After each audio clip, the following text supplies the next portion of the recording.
And Microsoft's AUTHENTICODE technology has an offensive side that we can avail of. I am Ramon Pinuaga. I've been working for a long time in cybersecurity. I'm currently a pen tester at Prosegur, which is a Spanish security company. They also work on cybersecurity, and they're actually investing a lot in this sector lately. I specialize in offensive security,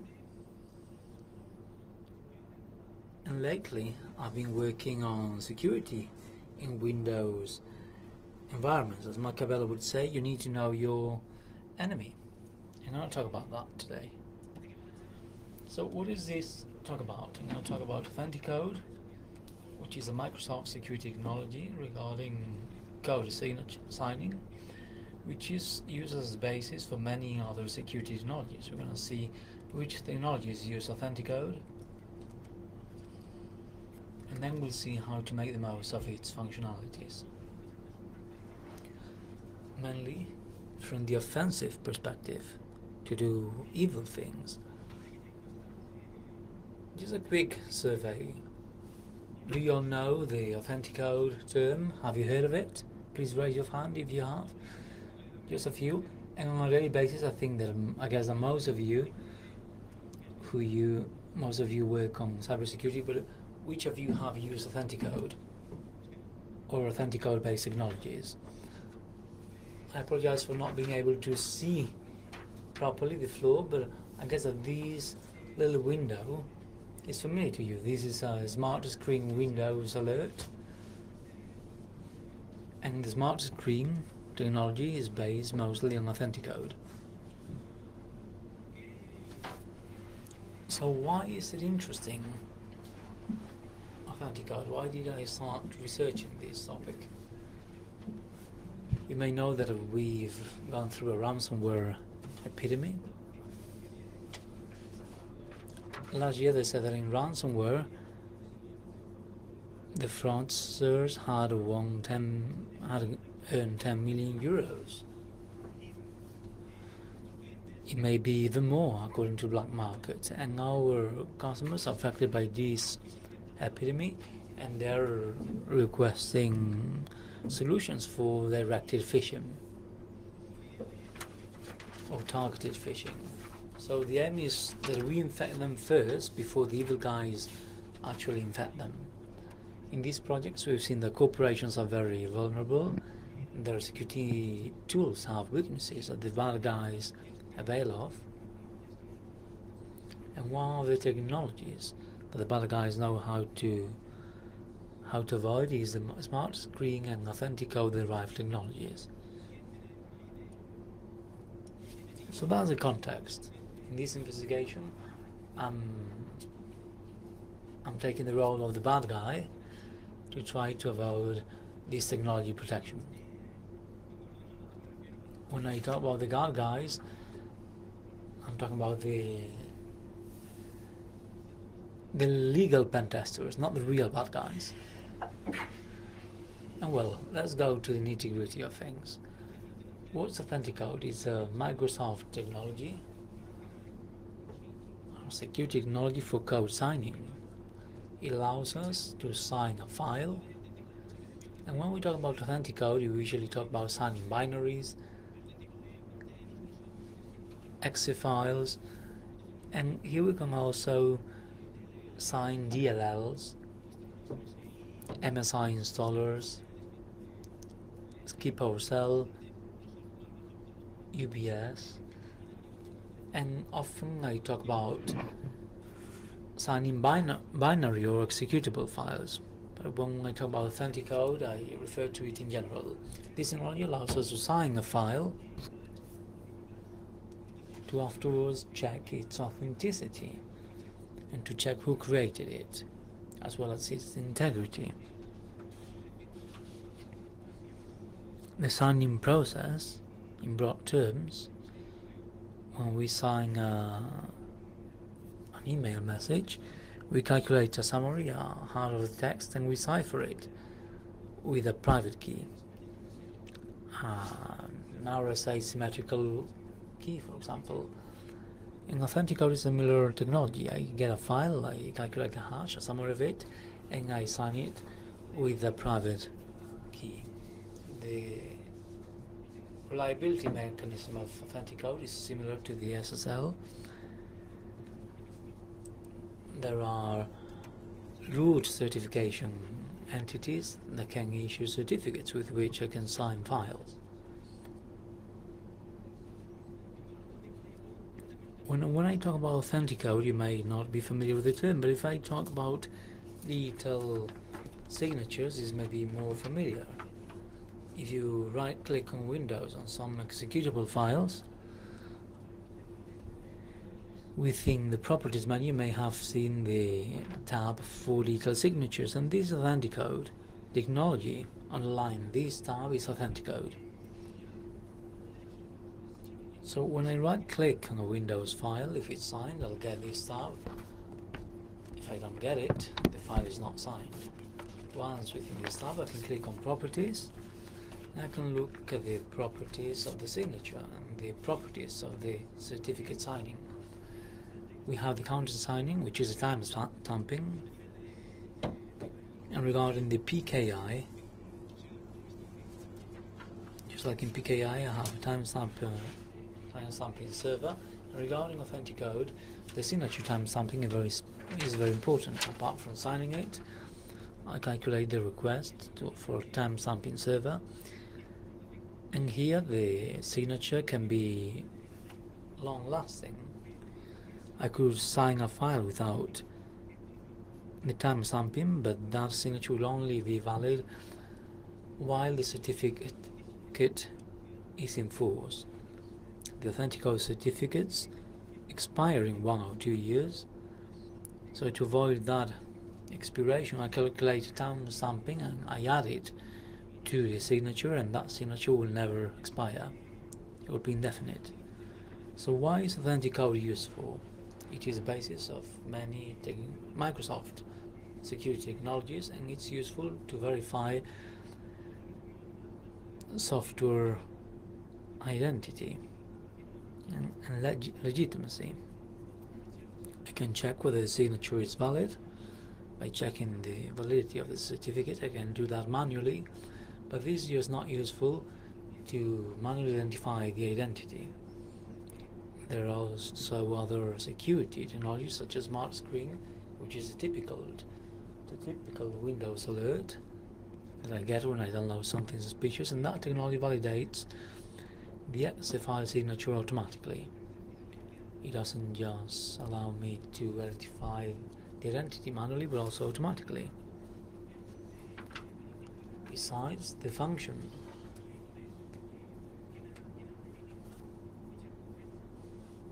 of seeing who issued a certain file, we can also use this for whitelisting protection, which is a Windows systems protection strategy that prevents me from executing any file that is not specifically authorized. There are different solutions, such as commercial ones. Even Windows has a couple of tools for whitelisting protection, and usually this whitelisting protection denies everything that is not allowed. It allows the execution of certain exe files,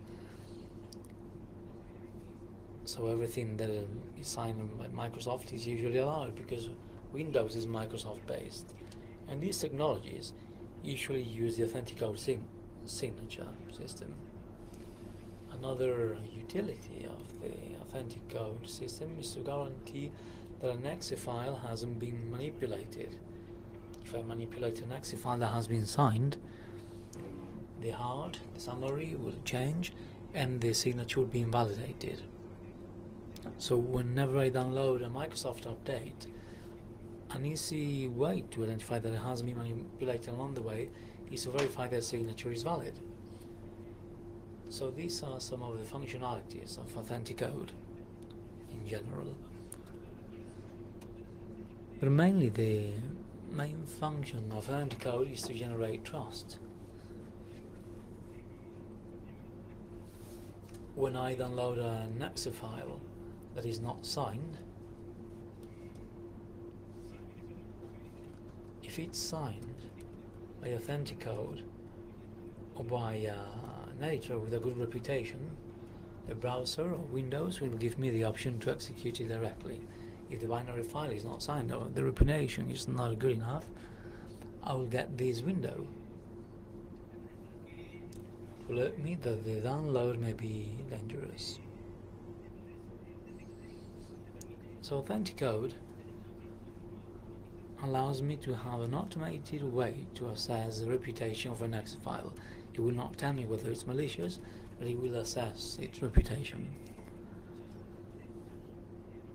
In fact, many advanced management malware and sandbox tools analyze AUTHENTICODE signature of an exe file to give more or less reputation to the exe file. So eventually using the reputation of a binary file from the signature is something that is done very often. Why? Because nowadays I'd say that 99% of exe files that we download from the internet, from the legitimate editors, is already signed. It's quite weird to find otherwise. PuTTY is a very useful terminal tool, and nowadays it's also signed. Most legitimate software is signed nowadays, so if I get something through the email that is not signed, I will not trust it, and it might be malicious, because legitimate software is malicious. That doesn't mean that everything that is signed is legitimate. Malicious software can also be signed, but at least I get a little measure, a little assessment of its reputation. Why? Because modern Windows, if I download something without signing it, I'll get the window, and everyone who distributes software will sign it for users to be trustworthy.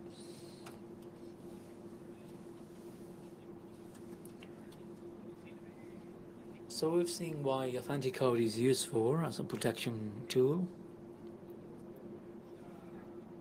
but we're interested on the offensive side, how we can avail AUTHENTICODE and the AUTHENTICODE characteristics to do bad things, such as infecting a piece of equipment. The first thing we can do is, if the smart screen window is open, I can see when an exe file is not signed, and if I want to distribute a malware, I'll just sign it. And we'll see several options to sign malware to go through the smart screen.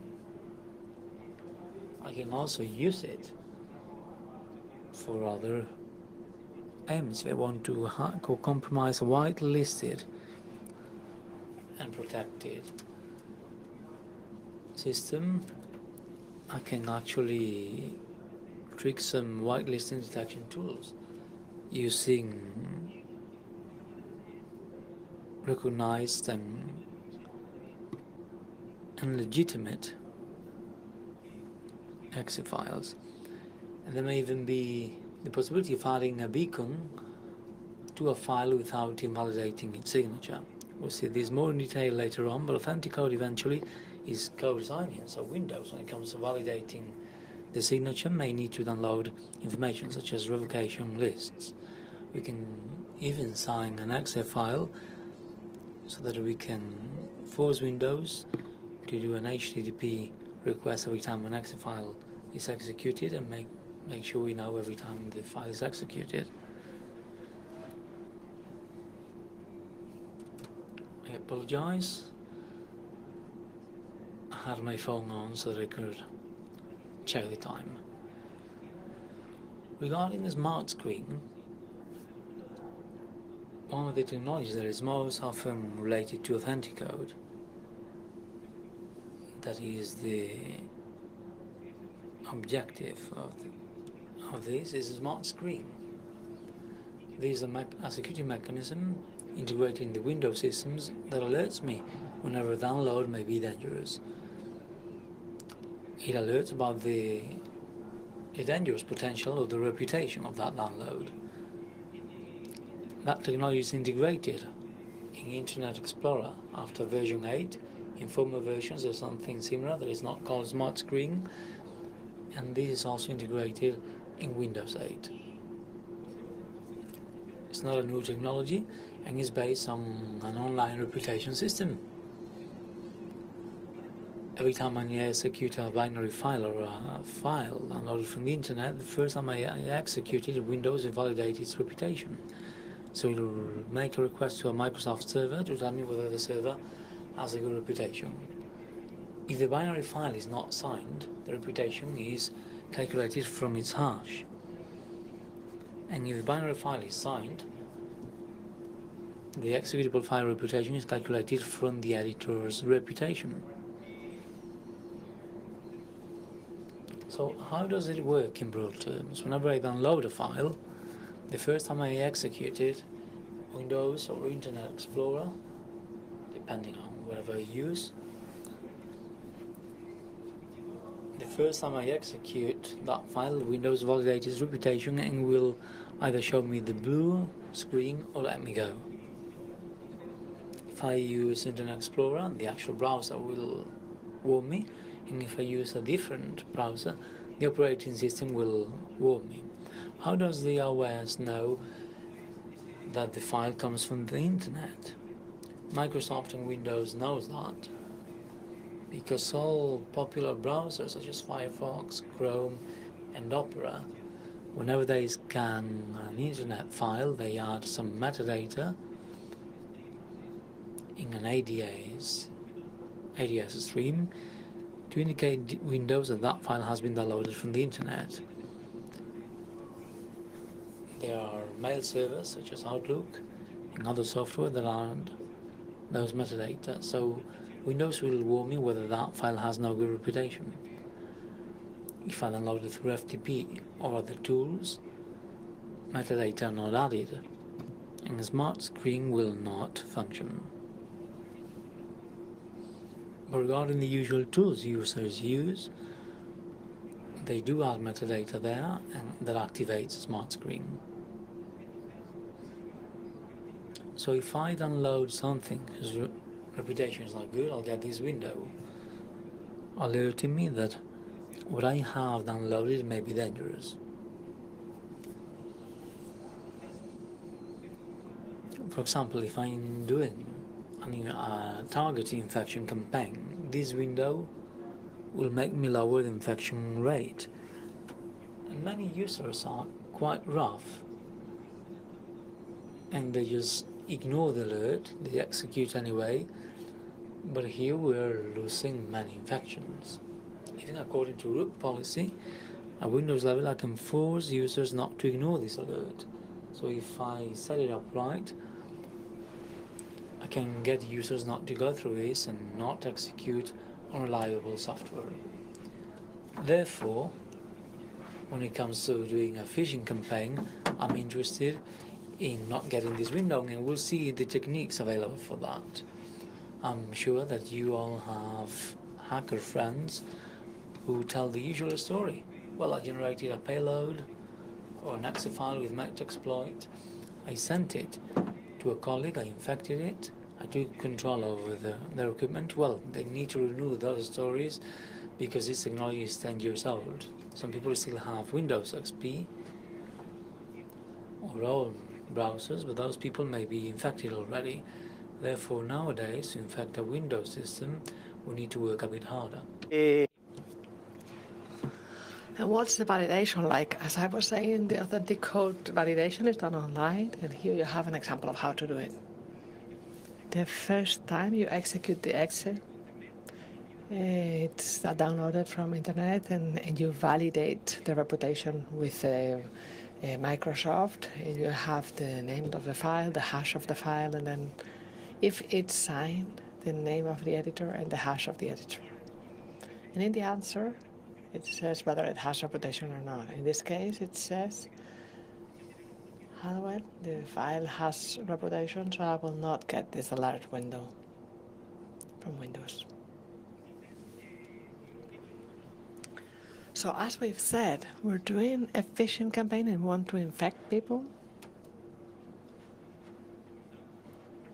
And we send a link for them to download a file, an exit on the mail nowadays most email services do not allow you to send access along. So we want to infect, we want that window not to come up. And in the phishing campaigns we've done for customers, I can say that if we use unsigned malware or fictitious malware, if we don't sign it, the effectiveness drops from 10 to 1. So the directed infection campaign or the phishing campaign really goes down in that case.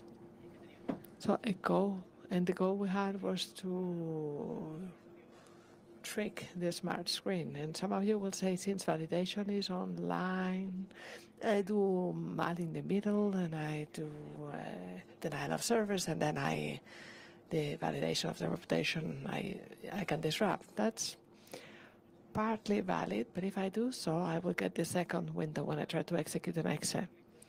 And I cannot connect to the Microsoft servers. I get this screen saying we do not have access to smart screen, so it's still quite worrying.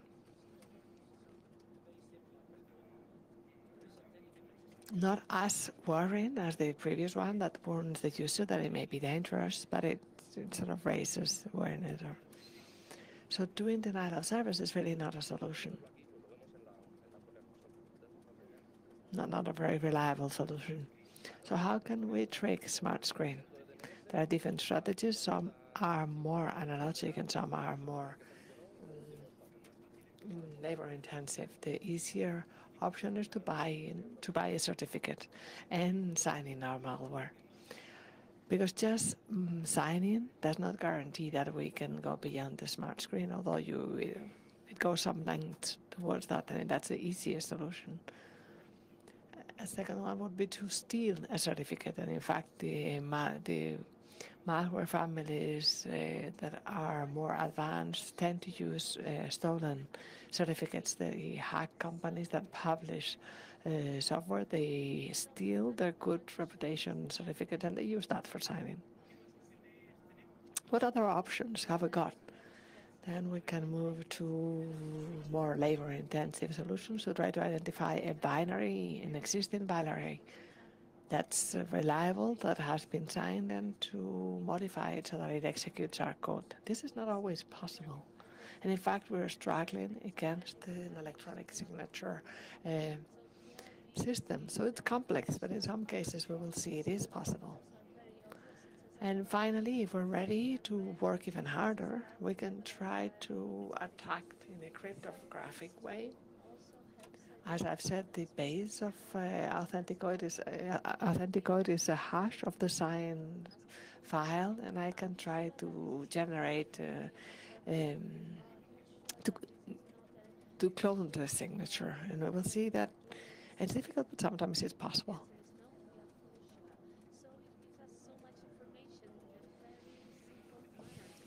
So let's start with the easy part.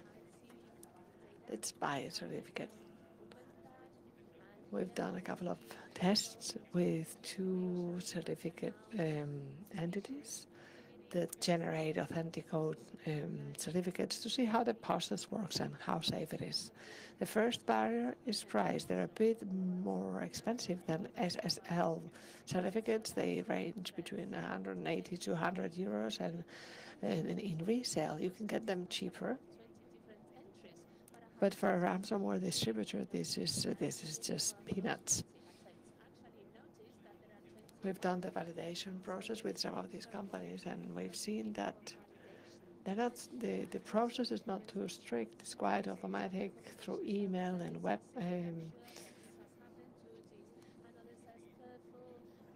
Prints. I'm not saying that it's easy to get a certificate to the name of a Microsoft Corporation, but it's probably easy to get one to the name of Danone because it's there are very few people who click on the right hand side bottom to see what the name is. So, as I was saying, just by signing a certificate does not guarantee reputation. but it gets me quite a way along that. And what's the purchase process like? Well, I register with one of these companies that sells certificates. They ask for the name of the company or the person who's asking for the certificate. Then they validate those data. And finally, if the data are valid, they make an automatic phone call and they give me a PIN number. Um, and the data they ask for are corporate data that they get from business databases. They are public data, so they're very easy to get. They're in the so I give them data of a real company and it will work. Interaction with the company, they send a couple of emails, but having an email from the company that I want to pretend I am, it helps, but it's not actually necessary because they don't actually check the email. The more difficult step is the phone call because they ring the phone number which is registered as the contact number of the company. But with a bit of social engineering, it's easy to argue that the company has changed the phone on that they have a PX box, so they should ring another number, etc. So at the end, we can have a certificate to the name of an ex company, and we can gain reputation that way. To gain, I haven't said earlier on that when a binary is not signed, the validation of reputation is done from its hash. I can have a binary without signature that gains reputation if people just download it and do not report it as malware. So as soon as you have a number of downloads, it's reliable. And so without signature, it's very difficult to earn reputation, or if I use self-signed certificate. But with a legitimate certificate, what I can do is I sign an exit that does nothing. That's not malware. I distribute it, people execute it, they will not report it as malware, and it will give me reputation as an editor. And once I have a number of software executions without anybody reporting it as a malware, then my certificate will have a good reputation, and whatever I sign with that certificate from then on will have good reputation. So I can sign malware and it will go beyond this reputation check. So that's the easiest way to do it. You can work harder and you can use certificates that already have a reputation. In one famous case, in 2012, somebody hacked the development servers of Adobe and stole the certificates and distributed malware with the Adobe signature. And that allowed them to do two things at the same time. The binaries that are distributed have a good reputation because it's Adobe's reputation, and on top of that, if those I want to attack to have some whitelist protection system, they will probably have Adobe as reliable. They will probably have that editor as an authorized editor, so they might actually I might go beyond the protections based on white lists. You would think that it's illegal, stealing certificates, and people that do APTs can hack Adobe, but homemade is not so easy to do. But that's not always the case. Sometimes it's as simple as doing Google hacking because people sometimes leave their signature certificates all over the place. You can find them in GitHub or in Google, and within the app there are people who sign and they include the certificate within the package, and sometimes in links. Regarding leaks, a few years ago when they hacking team, they published all of the tools of the code, and they published the certificates of signature of hacking team. So you could actually sign your malware with their certificate that had a good reputation. And in fact, the the certificate was to hacking team SLR, so they didn't even hide their identity because very few people click the right hand side bottom. Having good reputation usually is enough to overcome the automatic validations. And there are lots of people who leave their private keys all over the place. In a small search in GitHub, files with this P12, only with this extension, there are 1,780 files in GitHub. Not all of them have good reputation, but many of them are self-signed, which perhaps are not good enough to gain reputation, but many of them are certificates. And all the P12 have their own password. So sometimes we have to go beyond that password, but typical passwords 1, 2, 3, 4, 5, etc. are quite popular. So I cannot really get those 1,700, but I can get a few.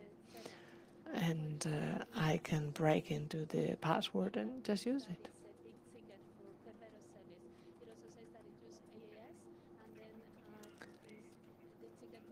So that's more on the analog side, but let's work a bit harder and try to overcome smart screen in a more labor-intensive way. The techniques I'm going to show are not zero-day. Many have been discovered for a while, but the people who have discovered them have not taken an offensive attitude with this. And when I was doing research on this, I was thinking this technique that has been published can perhaps be used in a more aggressive way. And the first technique that we might find of interest is modifying a reliable binary without changing the signature. In theory, AUTHENTICODE guarantees that the file cannot be modified. If I modify just one byte of the file, that will change the hash and the signature will be invalidated. But thanks to the features of AUTHENTICODE, not the whole code of the whole content of the file is used. So certain parts of the file that are not used for the signature can be modified. So when I sign a file, I take the starting file, I estimate the hash, and I add that signature behind the X. And there are certain fields that when you add the signature change, and those parts of the file are not used to calculate the hash, and those are the ones that I can modify. And what happens? Well, precisely those parts are the ones connected with the signature. They contain no code. So initially, I cannot inject functional code, although we will see later on that sometimes we can do. So this is the official documentation of Microsoft about AUTHENTICODE.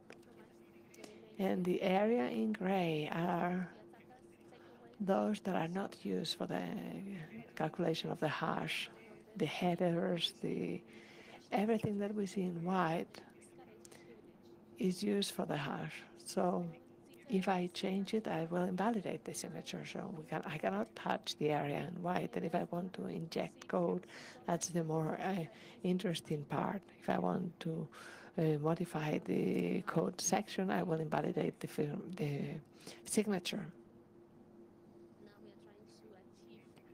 So to simplify, headers and sections are used for the hash. So if I touch them, I will invalidate the signature. What parts are not used to calculate the signature? Well, I have a checksum in headers. The checksum field, when you add the signature, will change, so it is not used to calculate the hash. and it's not very useful in offensive terms. And then I have a header that points to security. Usually, what we've called signature is actually there's more data here. We have also the certificates that I used to sign for the signature to be validated, the signature itself and the timestamps. All of that is added behind the file, and when you add that, the header of security has to be changed. I have to change the size of this section because I'm introducing data and also the pointer to this area. So all of this part will not be used to calculate the hash, and I can modify. And you even add some extra padding at the end of the signature of the variable size. And here I can introduce data as well. And in this area, I can try to play, to try to execute code.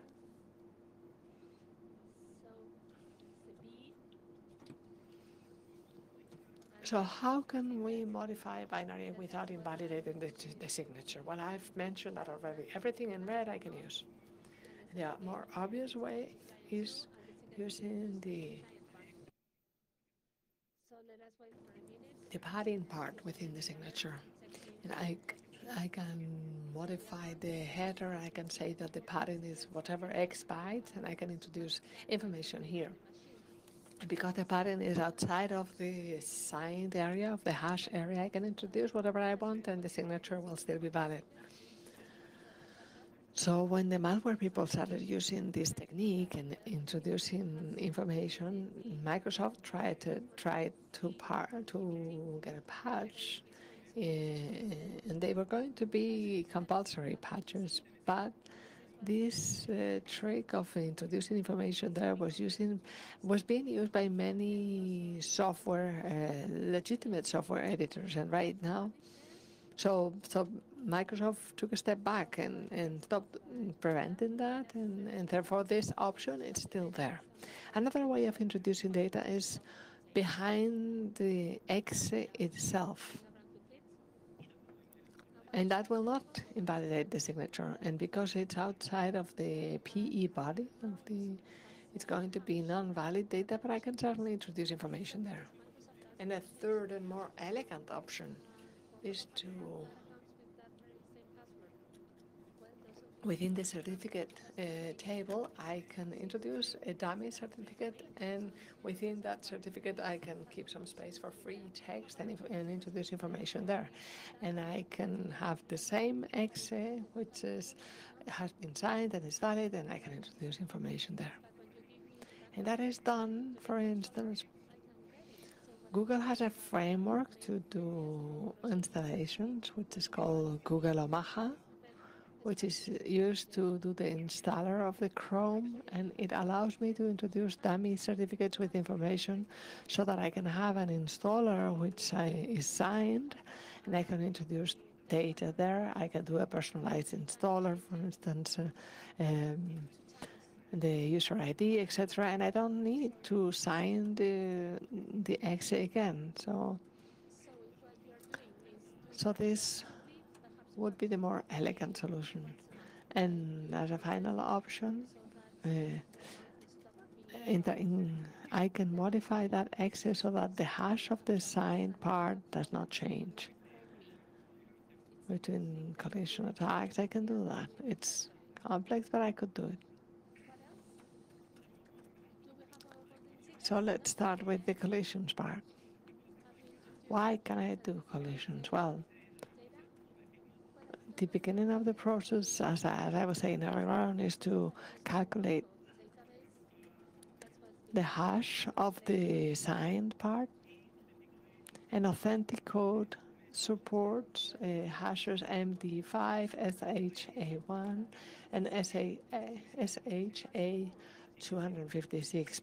The last one is used nowadays, but the other two are still valid. And Microsoft has a roadmap to retire these hashes, but they're still valid. And both of them have a collision problem. And there's the possibility that somebody can generate an exe based on a legitimate one by making the hashes match.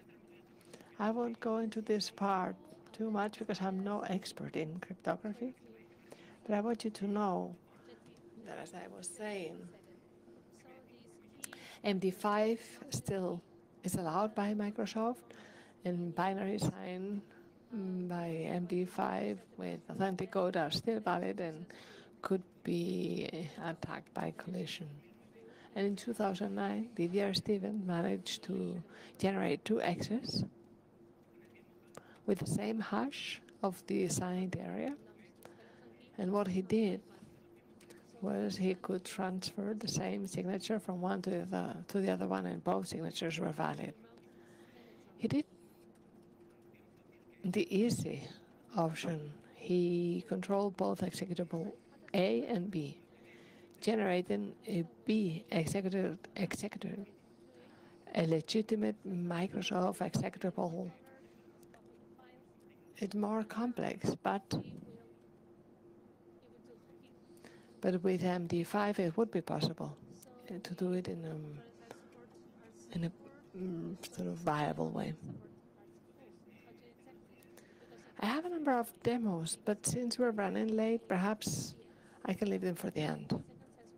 I can't see what you're telling me. So I'll show you more slides, and at the end, if we have time, I will do the demos. Just for you to see that, for instance, in this case, that the MD5 signature is still valid.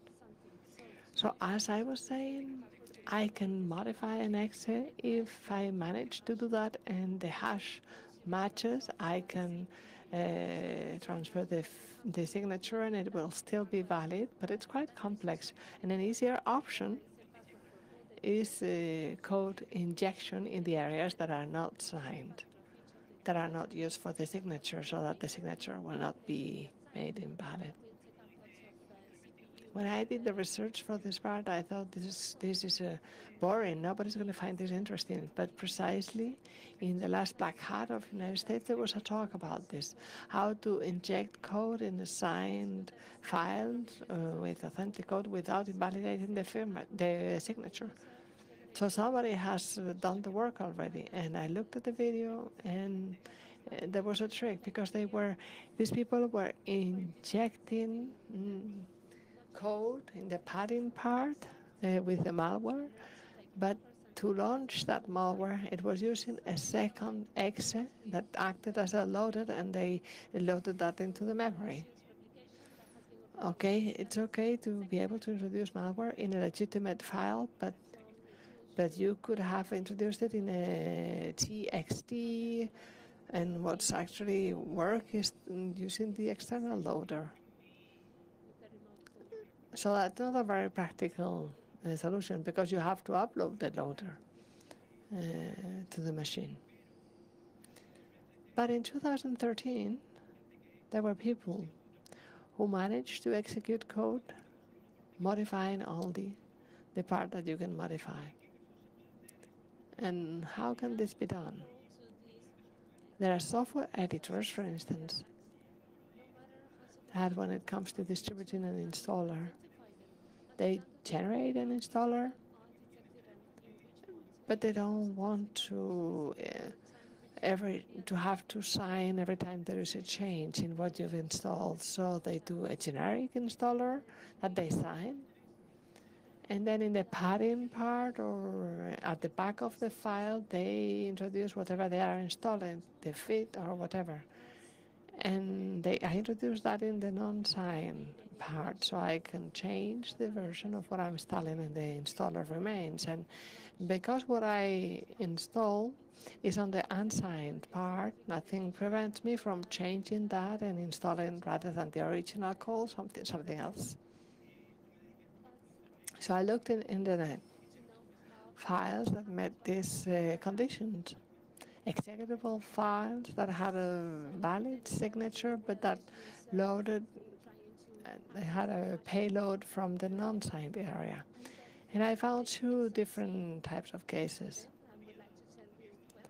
There were installers who did a payload from the non-signed area, in the padding area, for instance. That unsigned part could be modified, and there were other installers who didn't have the payload there, but they loaded it in a non-secure way from the web with an HTTP. So if I'm doing a man-in-the-middle attack, I can do that hijack of that payload, and from there execute that code from a legitimate sign exe file. And another option is there were installers that were signed, but the routine was that within the exe body they looked for anything that looked like a zip, for instance, and the installer at the end had the installation code, and then they introduced several zips inside, and all of that was signed. So the zip inside could not be modified. But if I annexed a zip at the end of the file, the code that decompressed and installed, it decompressed everything, the original files, and what I had added, and then installed everything. In that way, I can use legitimate software to be able to execute code, which initially the software editor didn't have in mind.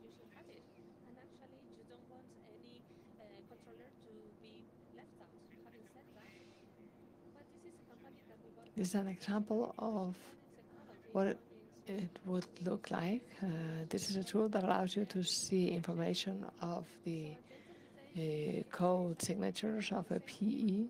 At the top you have a normal file that has a signature PKCS7, and after the signature it says bytes after the signature 4, and bytes that are not 0 is 0. How much time have I got?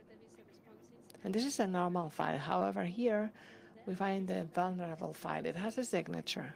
But after the signature, it says 1024 bytes that are not down to 0. And that means that the editor has of that software has introduced information. And because it's not signed, I can modify it to do malicious activity. And I just want to show you briefly. I was going to upload the demos in YouTube, so if I don't have time for you to see them, you can find them there. This is a vulnerable file.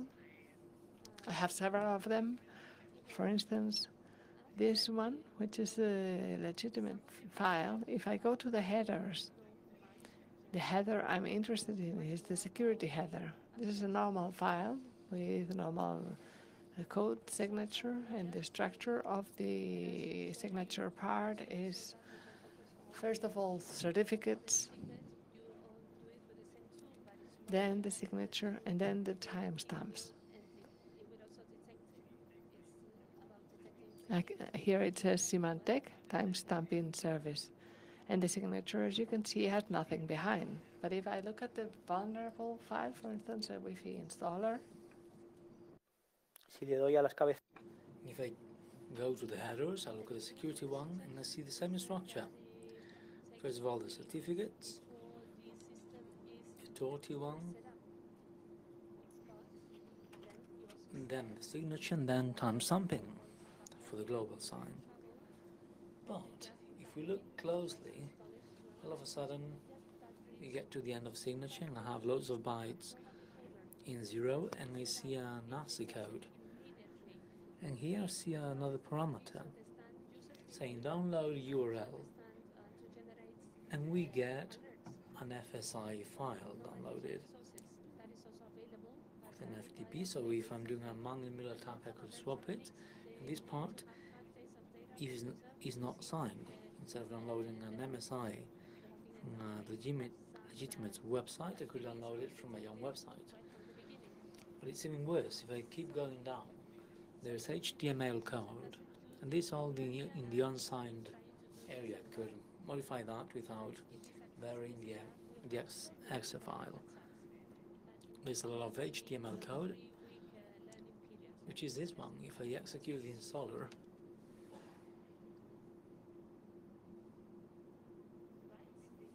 the WinZip installer, get a few screenshots with the HTML code. Here in the installer I see the HTML code, and I can modify all this to install the MSI I want and show the screens I want. And the signature will keep being valid, it will still have the same reputation. And if in the organization they have a white control list per signature, a white list control per signature, you can actually skip the white lists. If I have the time, I'll show you how I modified it. So if I can modify an X file,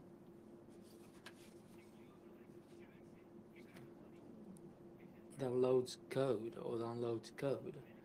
from a URL in the on-site area, I can actually manipulate it.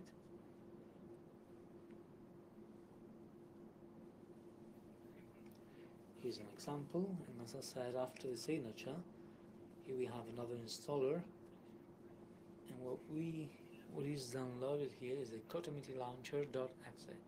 This is a GoToMeeting installer that in the on-site area has the URL of the exe downloaded and installed in the equipment. I can modify this information and ask for the download of a malicious exe file and install it. After a legitimate installer, I can execute an exe file, and if I have the time I'll do some demo. So I've managed to get my main aim, which is to skip this smart screen window. But this is useful not only to trick a smart screen, but also to trick other technologies and to bypass other AUTHENTICODE technologies.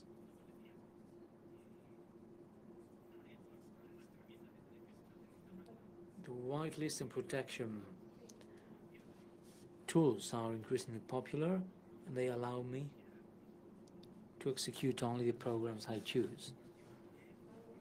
But the configuration is here, so to see which exe files I can execute, and I define a secure route. I can load different things from a hash or from a trusted editor. Eventually, in a very large organization, I have thousands of exe files, so controlling one by one or hash by hash is very difficult. Every time there is a patch, the hash changes. The whitelisting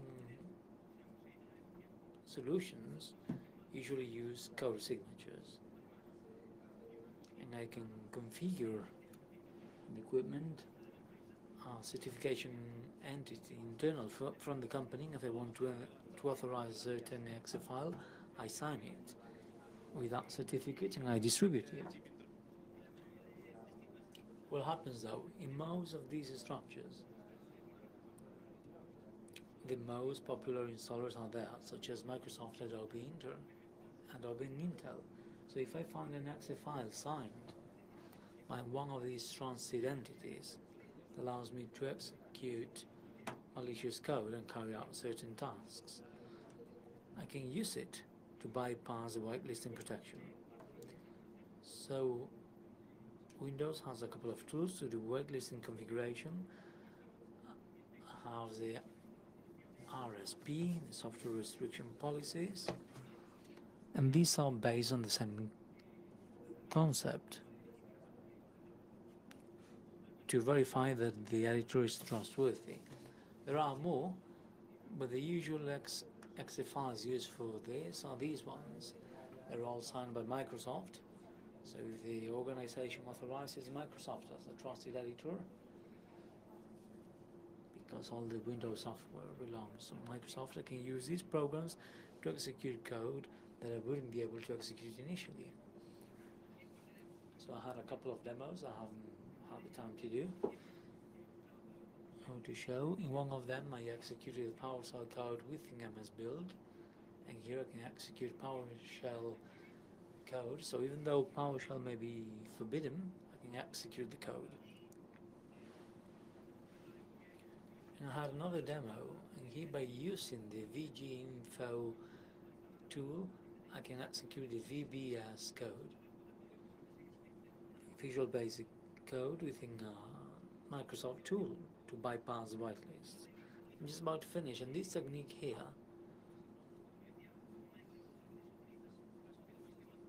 is used whenever I have an update system to validate that the downloaded update is legitimate. I validate that it has been signed by Microsoft. In the case of Microsoft update. So a few years ago, the Contacts people saw that the Microsoft updates could be replaced whenever the WSUS uses HTTP. So WSUS, to distribute the configuration of the updates, distributes some HTML files that are in HTTP, so they can be manipulated. And above we have a legitimate update. So the team validates that this comes from Microsoft by validating its AUTHENTICODE signature. What do? They swap the XML. This is the malicious update. And instead of selling an update exe file, they send a different exe file with the parameters they want. In this case, to open a calc, so I get the Microsoft update validation, and I get that check. Okay, we're just about to finish. And one last function of AUTHENTICODE is setting a tag or a beacon in any file assigned by AUTHENTICODE, for example an exe file. The concept, I don't know that you know honey docs or honey tags. These are tools that allow you to have a small image, and every time you open that file there's a URL connection, and I know that that will be open. With AUTHENTICODE I can assign an exe file and configure some URL so that whenever someone executes that exe, there will be a URL and I know that someone did execute that exe file. It can be used as a trap, and if someone executes it, I know that it's been compromised. The good thing about AUTHENTICODE is, apart from having a beacon or a tag, I can do more than exe files. I can do it in binaries, drivers, collections, containers, scripts, PowerShells, click once applications, and I can insert AUTHENTICODE signatures and look at them. So here's a demo of a file signed with a false certificate, and whenever this exe file is executed there is an HTTP call, and I can actually see when that exe file is executed. I don't have the time to show the demos, I'll post them on YouTube, but these are the conclusions. AUTHENTICODE is a tool that allows us to manage security in a very granular way and to validate that binary files have not been manipulated. Regarding the whitelist, it allows me to manage the whitelists in a very comfortable way, but it does have certain weaknesses that I can avail of to do bad things. And well, every tool has a dark side. I don't know that there is any time for questions. Well, we're quite tight on time. We just have time for one question. Are there any questions from the floor? Right here? Okay. I'll just go get you the microphone. Could you please stand up? Well, congratulations for the presentation. I just have one question. You approach this from the offensive perspective, but in your experience, which are the recommendations when it comes to using AUTHENTICODE so that we don't have those weaknesses?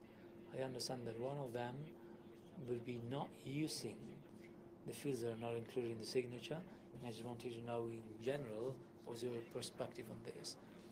Well, in general it's quite interesting because it allows me to validate the trusted editors but not trust an editor blindly. The fact that this is signed by Microsoft doesn't mean they cannot be used to do evil things. I can use a whitelist, use a second blacklist that deactivates other things. Such as the Microsoft binaries, they can do evil things. Regarding field variations, AUTHENTICODE allows me to validate the signature but not certain fields. So you need to work harder on that. Well, thank you very much, Ramon. It's been extremely interesting and very in vogue. Thank you very much.